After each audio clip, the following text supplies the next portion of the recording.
Por eso mi editorial de hoy se va a apartar de lo que es la actualidad electoral y económica específicamente, aunque tiene que ver con lo político y con lo económico. Yo lo he titulado El hombre de la maleta y la justicia tardía. Mire, cuando la agente de policía de seguridad aeroportuaria, a ver si se acuerdan, María del Luján Telpuc, una mujer hermosa por otra parte, ordenó abrir una valija del empresario venezolano Antonini Wilson, encontró nada más ni nada menos que $790.550. Y en ese momento, en la República Argentina, se llevaba adelante la campaña de Cristina Fernández de Kirchner para las elecciones presidenciales del año 2007. Miren todo lo que pasó, ¿no? Ante la primera pregunta, Antonini Wilson respondió en el aeropuerto de Ezeiza que llevaba libros dentro de la maleta.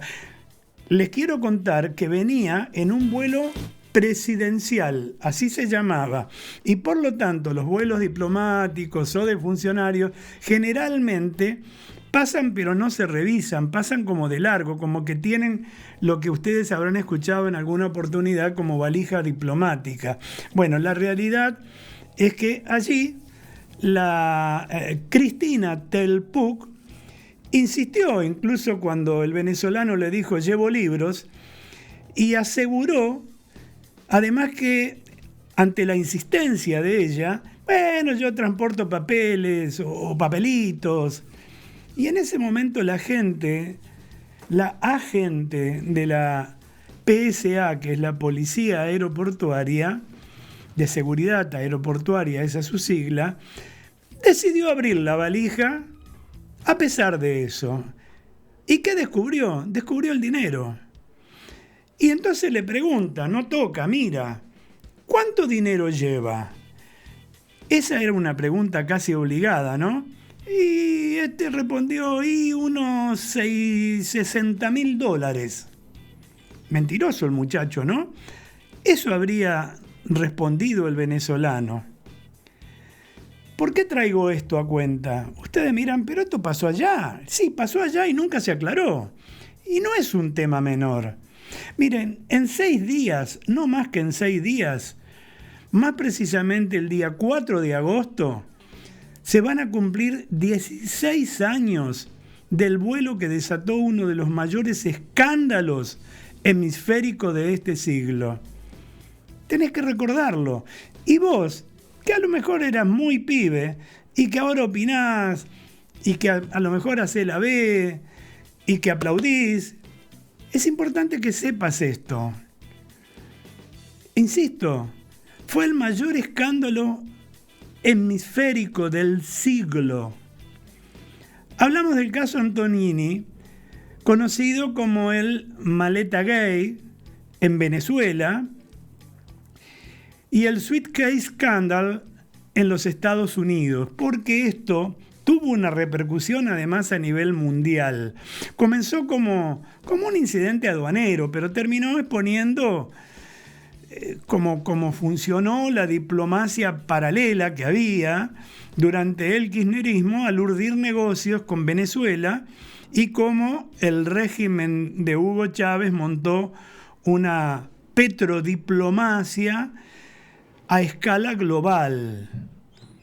Bueno, arrancó como una infracción aduanera, en principio protagonizada por el entonces funcionario Claudio Uberti. Se van a acordar de ese nombre y de ese apellido, porque el rol de formal de Uberti era el de controlador de las concesionarias viales, pero que en los hechos era el embajador paralelo ante Caracas, el hombre de confianza de Néstor, por cierto. Y como lo expuso y padeció además el embajador de carrera, Eduardo Sadous, hoy ya fallecido, un muy buen diplomático de carrera que sufrió represalias precisamente por cumplir con su deber. O sea, también contribuyó a que esto salga a la luz. Bueno, Uberti terminó fuera del gobierno de Néstor Kirchner, quien en público se despegó, aunque a puerta cerrada buscó darle algún cobijo a través de una constructora. Esto suele pasar siempre, ¿no? Delinquen y después lo ponemos en algún lado y lo mandamos al exterior. Bueno, pero tras la muerte de Néstor Kirchner, el señor de los peajes, Uberti, como lo habían apodado los empresarios, quedó al descubierto. Y luego del estallido de la causa de los cuadernos, confesó que era uno de los recaudadores de las coimas durante el kirchnerismo. Lo dijo Uberti, esto es información, muchachos. Uberti confesó en la causa de los cuadernos, no en el caso Antonini.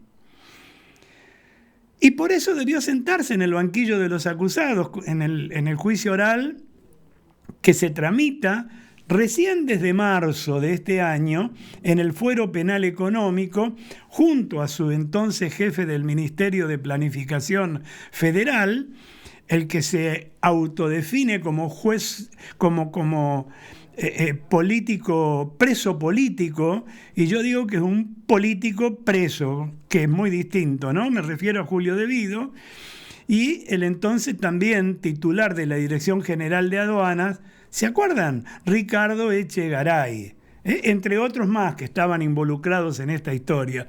Bueno, el Tribunal Oral en lo Penal Económico número 1 ahora deberá determinar si existen pruebas suficientes para condenar a Uberti, De Vido, Echegaray y los demás acusados que están complicados con esta historia. No debemos soslayar que han transcurrido 16 años, ¿no? Bueno, demasiado tiempo. Si lo comparamos con la prontitud con que la justicia de Estados Unidos condenó a 4 acusados de intentar acallar a Guido Alejandro Antonini Wilson en el estado de Florida. Qué diferencia, ¿no? Los detuvo a fines del 2007, un año después ya estaban condenados. Acá 16 años han pasado y esta justicia corrupta también, no toda, esta justicia corrupta queda evidenciada y frente a la comparación, bueno, la verdad que aumenta su grado de desprestigio, ¿no? Así se hacen las cosas cuando hay independencia de poderes y funcionarios honorables, como el caso de Estados Unidos. Claro, que podríamos verlo desde el prisma opuesto, por ejemplo. El inexistente Poder Judicial de Venezuela jamás investigó lo ocurrido, ni tampoco colaboró con sus contrapartes de la Argentina y de Estados Unidos, que chocaron con el silencio o el rechazo cada vez que requirieron información. Bueno, más allá de lo que resuelvan los integrantes del Tribunal Oral, queda claro, ya que el entramado de negocios entre gobierno era mucho más amplio y mucho más oscuro que el contenido de un solo maletín con estos famosos $790.500. Las sospechas rondaron alrededor de las exportaciones de maquinarias agrícolas, de arroz y otros alimentos o de productos farmacéuticos y de tecnología.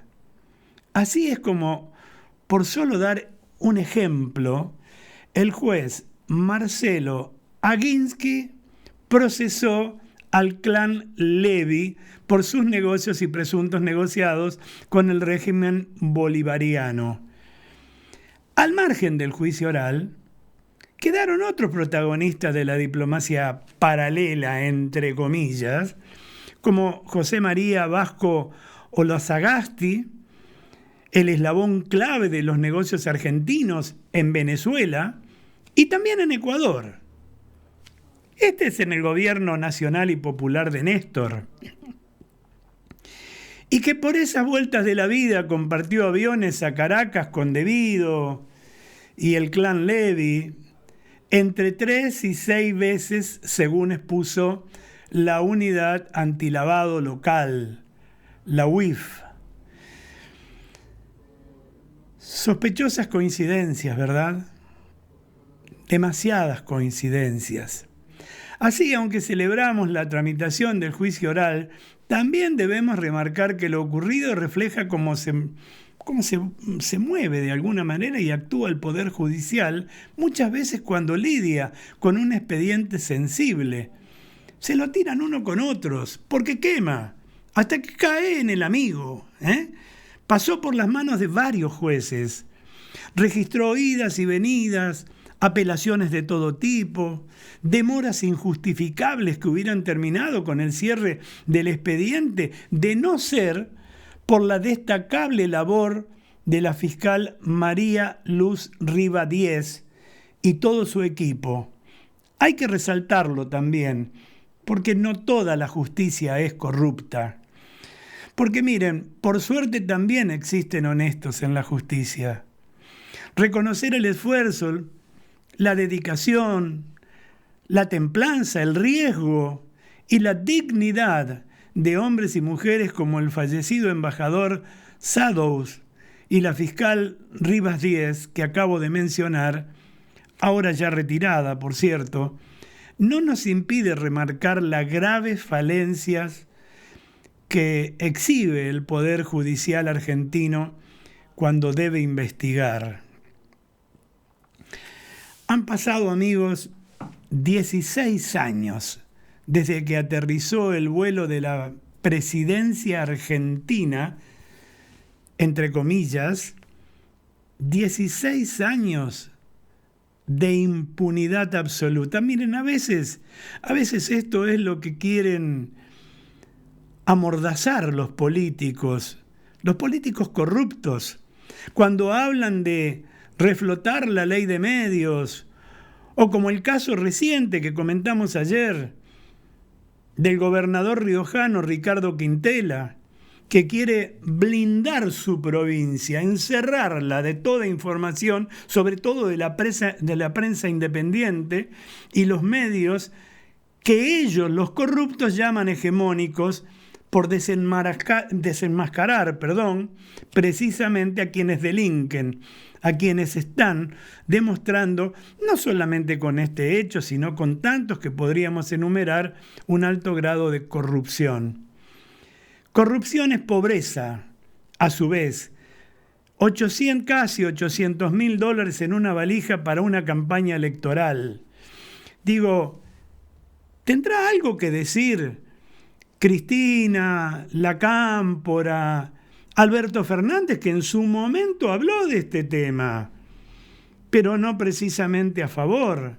¿Tendrá algo que decir Sergio Massa sobre esto en particular? ¿Y por qué los nombro a ellos?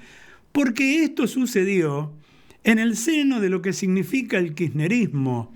Y Cristina no lo duda, porque sus relaciones siguieron después, precisamente con Hugo Chávez, fallecido ya Néstor, el Hugo Chávez que un día vino y se le ocurrió decir, che, mirá, ¿por qué no tenés a Colón ahí frente a la Casa Rosada? ¡Volalo!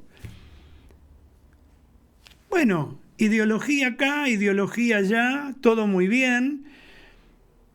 Digamos, seguimos hablando de populismo, seguimos hablando de igualdad de derechos, pero no hablamos de las cosas que realmente pasaron. Y esto fue información, esto no ha sido opinión.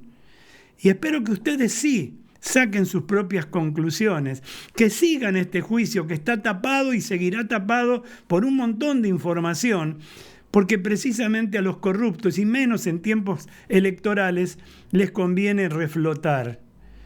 Miren, como dijo alguna vez el célebre filósofo político y pensador Séneca, nada se parece tanto a la injusticia como la justicia tardía.